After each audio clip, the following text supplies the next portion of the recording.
Always a pleasure to see you, sir.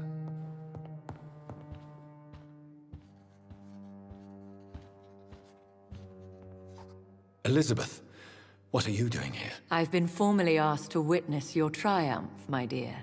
After all, isn't it the natural role of a woman to support her man in victory? But it's you who insisted I join the Ascalon. Please forgive my giddiness. I'm just overcome by the thrill of finally being allowed within these hallowed halls. You certainly have an inquisitive mind. It's quite something. Elizabeth Ashbury, only you can make me smile in these difficult times. And the same to you, Jonathan Reid. Now go have your little chat with the chairman. I can see he's practically bursting to hear your report.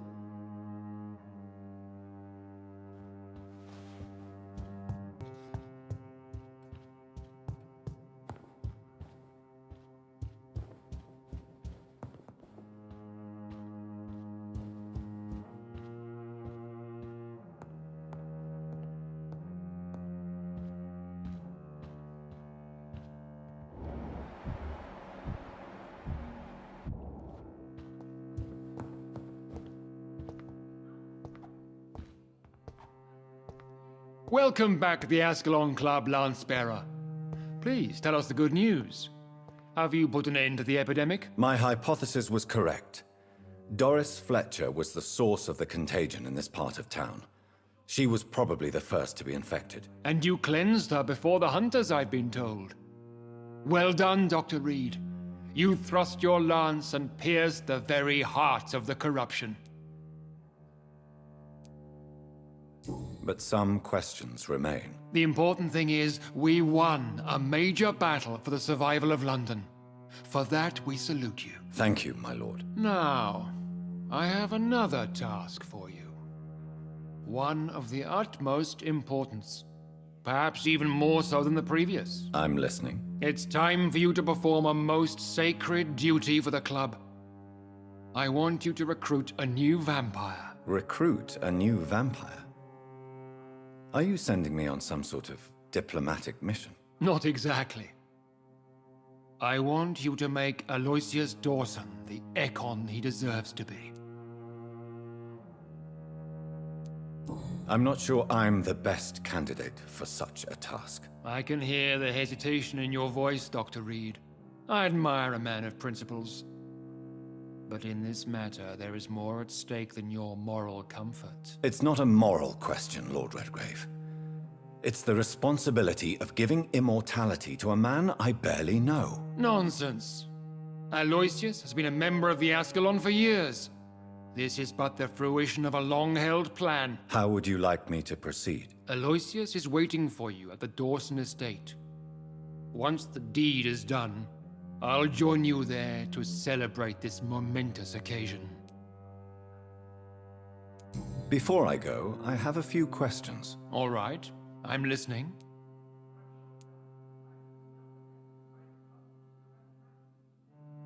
How would you like me to proceed? Don't worry. Aloysius has had many years to prepare himself. He has studied our kind for decades. So shall I just let him drink my blood? Yes. Aloysius will gratefully sup on your blood. His heart will slow, then stop. But he will rise again as one of us, an immortal. Is there any danger? Our blood alters a mortal body so deeply that some don't survive the metamorphosis. They die for good. But Mr. Dawson has been preparing himself for a long time. Why Aloysius Dawson? Because he is about to die. And he just may be the most influential man in England. After me, of course. Did he choose me? No, I did. My decision is very recent, to say the least, but it is entirely mine. Does he know I'm coming? He can't wait to become your progeny, Dr. Reid. Especially now that you have shown how strong your lineage is through your sister. You invited Lady Ashbury. Wouldn't that be breaking one of your cardinal rules? No women allowed. Not allowed as members, no. But considering the circumstances, I thought you'd like to have her here to witness your triumph. So it's a temporary admittance, then? Something of a bargain, considering the crisis we're currently facing. Goodbye, Lord Redgrave.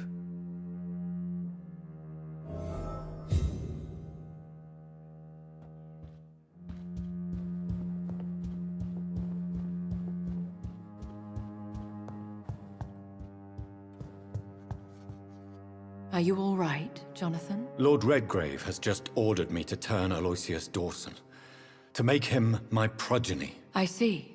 And how do you feel about this? I'd like your advice on the matter. The real question here is, why has his lordship given you this task? Do you think it's some sort of trap? Do you really want to know what I think about this? I do, yes. To make an immortal of a soulless blackguard like Aloysius Dawson will only lead to a disaster for London. The man is already dead inside. Should I refuse? Perhaps politely suggest that Lord Redgrave turn the man into a vampire himself. Don't you dare, my dear. According to what I've recently discovered, his lordship could kill you for even broaching the subject. Really? Why? I've recently found proof that the Earl of Bristol is of lesser lineage and only capable of creating skulls. Please tell me more about your recent investigation. As long as you lower your voice.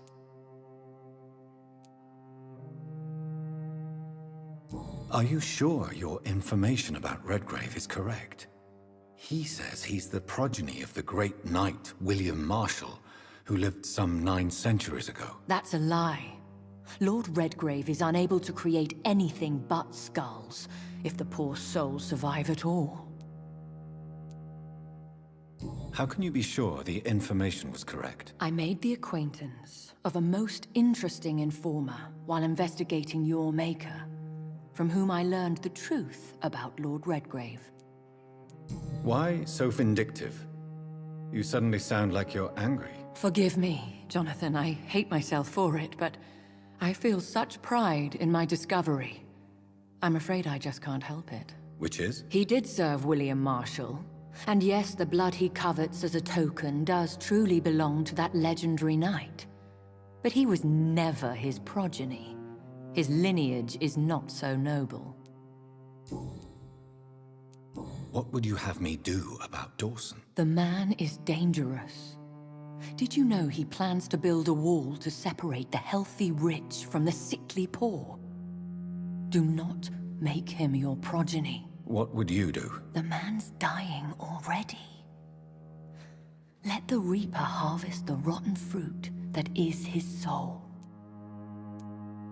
What would happen if I made Dawson an Ekon like myself? You would add a powerful immortal into a suffering world. An immortal who already craves authority. Maybe I could teach him control, like you taught me. Lead him down the right path. Mr. Dawson spent his life searching for a way to cheat death. I'm sure he has spent decades dreaming of how he'd spend eternity as a tyrant. Goodbye for now, Elizabeth. Goodbye, my dear. Please, be careful.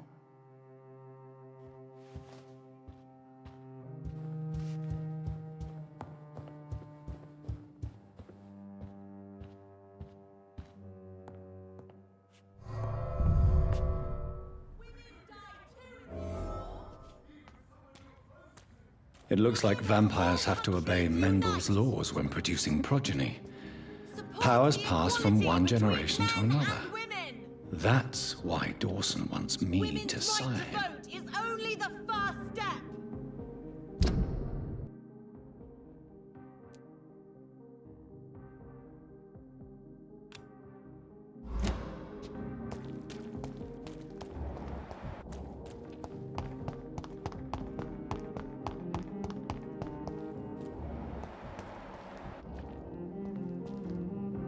We meet again, Mr. Kamura, in a more peaceful situation. Dr. Reid. Still visiting London by night? We must both be nocturnal animals, you and I. After your captivity, I thought you'd be more cautious. Breathing the cold night air helps calm my mind, sir. I've had the most frightening nightmares since I escaped that filthy jail. May I ask you what you do for a living, Mr. Kamura?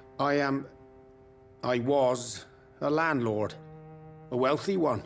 And not a very kind one, I realized recently. Why this sudden epiphany? Is it because of your near-death experience? I was already feeling nostalgic about Weymouth, my hometown. With recent events, I'm thinking about going back there. How is the situation in the West End? I've heard rumors about armed men patrolling and fighting infected citizens in these very streets. I was lucky they didn't shoot me when I was abducted.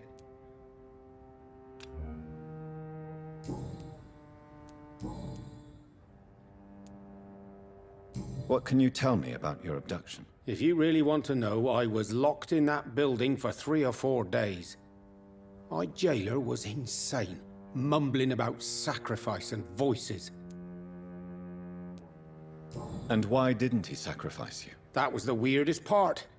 He claimed to spill blood was not enough. It had to be done when some stars were aligned. Which stars? That's the whole point.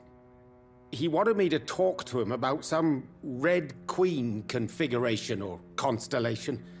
I've never heard of such an astronomical term. What did he say about voices? He constantly whined about the voice of his master, ordering him to do terrible things. He wanted to silence the voice by offering blood. My blood.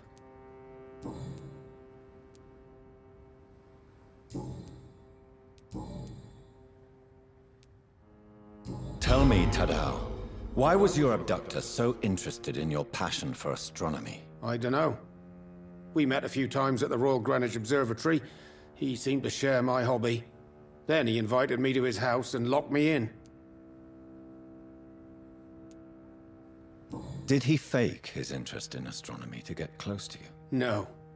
In his madness, he spoke about a blood sacrifice to be made to his master when the stars aligned to a specific configuration. Yes. Astronomy is a fascinating subject.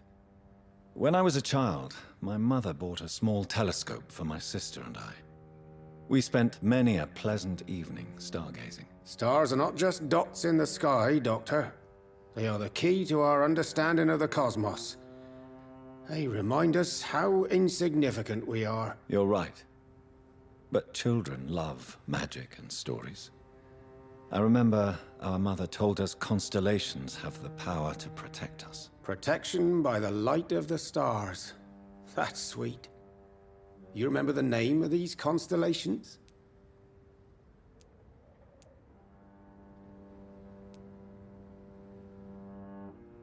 Pegasus. It was the constellation my mother liked the most. Memory's a strange thing. I can recite without hesitation the names of the 88 constellations, yet I barely remember my own childhood.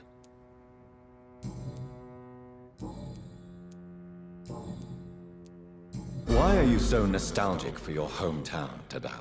I was focused so much on making money, I almost forgot that my relatives and friends are threatened by this epidemic. Have you heard anything from your family? I was not only a bad landlord, I was also a bad husband. I've not seen my wife and son for years. Busy, busy, busy. At least now you're ready to go back and see them. But don't be surprised if your son bears a grudge, sir. You make it sound like you suffered from an absent father yourself, Dr. Reid. Well, I'll keep your warning in mind. Have you no friends at all? Over the years, I'm afraid my greed turned me into my friend's adversary, while I became friends with my professional rivals. Those you grew up with didn't share your views on money and success. Would you believe I was once a member of poetry circles and an astronomy club? We were young, such joyful dreamers then, that I stopped laughing long ago.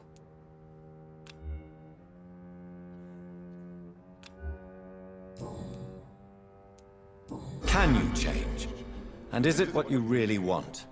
If so, it must come from within, not without. I've seen what an altruistic gesture can do. Nothing forced you to save me, Dr. Reid, but you did. I will follow your example in these matters from now on.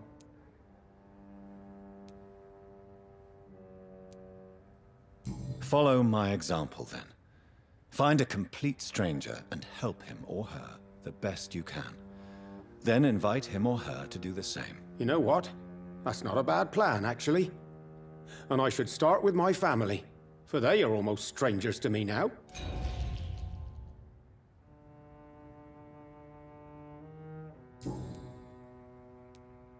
Do you know anything about a man called Aloysius Dawson, by any chance? Well, I've never met the man personally, but I invested money in some of his companies when I came to London. A brilliant businessman.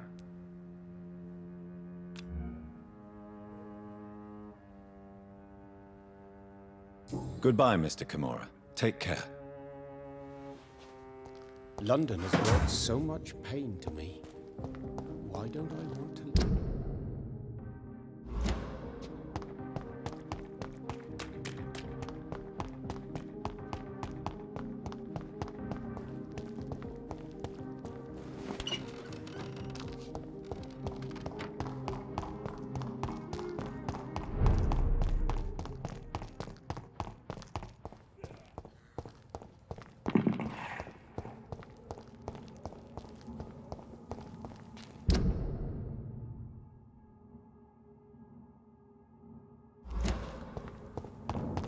This is not a place for you, sir. See them fancy clothes?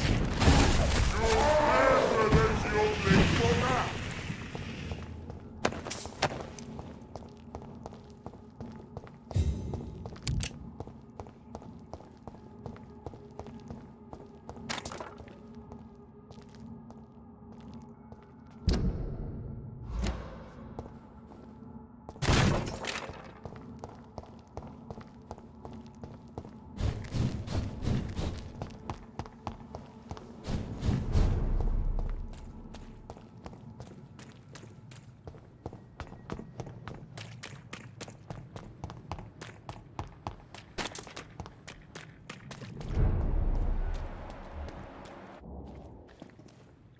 Hello again, Mr. Thatcher.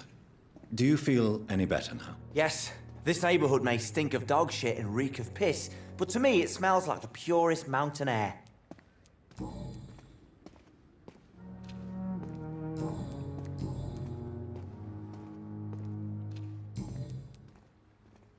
Are you concerned about the conditions here in London? Not really. Sick people, men in arms, fighting every night. I already faced all this during the war. Mr. Thatcher, do you have a job? No. Since I came back from the war, I spent most of my time and energy just trying to forget. I understand what you mean. I was a soldier too. No. Nobody can truly understand what I've gone through. Why were you locked in that sewer? What happened? I went by the canal after an argument with a friend. Got chased by these fucking wankers and had to barricade myself in, despite my claustrophobia. Why did you run? What was the reason for your argument? Newton wanted me to go to a hospital, but I can't stand being closed in. Makes me feel like I'm suffocating. Tell me about your claustrophobia. Has anyone given you an official diagnosis? That's what the bloody doctors said. But I don't want to go to a hospital to get checked again. I'll deal with it my own way. Oswald, why did you not go to the Pembroke Hospital to seek medical help? I don't trust doctors. All they care about was their careers and processes. I won't be locked in any room again by anyone. Your fear of being trapped is not going to go away by itself. You need professional help. I've seen enough butchers in white coats to last a lifetime. Hospitals reek of chemicals and death. What I need is fresh air.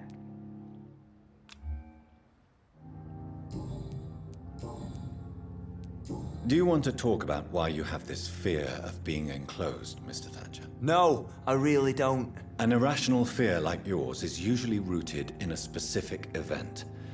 Perhaps it would help to talk about it. Well, Doctor, take a guess then, if you're so interested in my case. Perhaps you were trapped or locked in somewhere as a child. The horror of war could have brought this memory back to the surface. Are you joking? I grew up on a farm, had a bloody fantastic childhood. Do you need medical attention? Don't get me wrong, sir. I'm grateful for what you've done, but I've never felt comfortable with doctors. I'm certain you have your reasons. But let me assure you, I'm not like other doctors you may have consulted with. It is true. You risked your life to save me, after all. It would be impolite to refuse your counsel. Goodbye, Mr. Thatcher. Try to take care of yourself.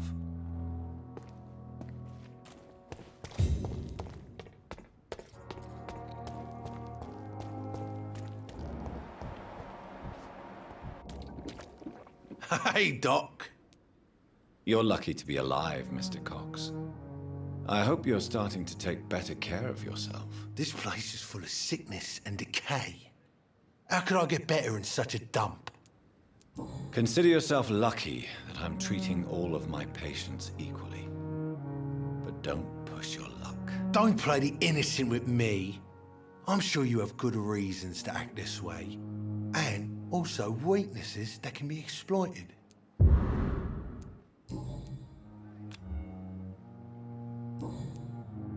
I'll leave you for now, Mr. Cox.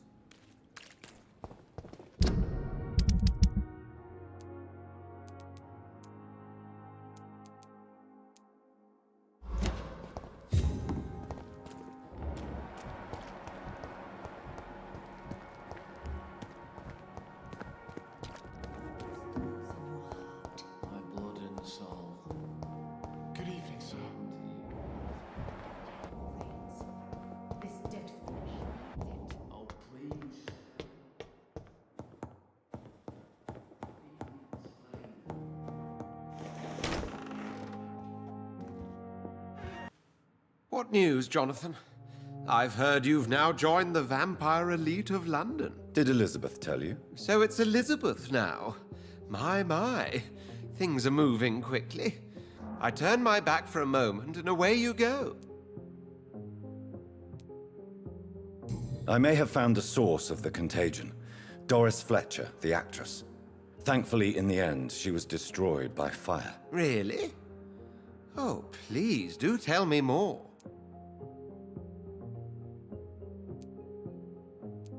Doris was a heavily mutated skull, almost a new breed entirely.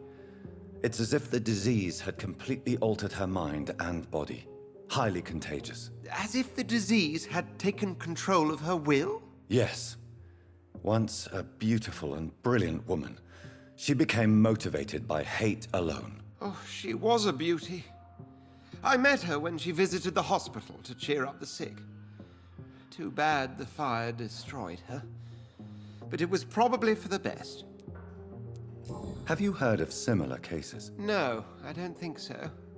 Except, perhaps, it reminds me of an old report from the Brotherhood. Well, more an article, really. What was it about? The author, a friar, referred to a rare form of contagion in a skull he observed during the Black Death. The carrier was always female. Called them Icors.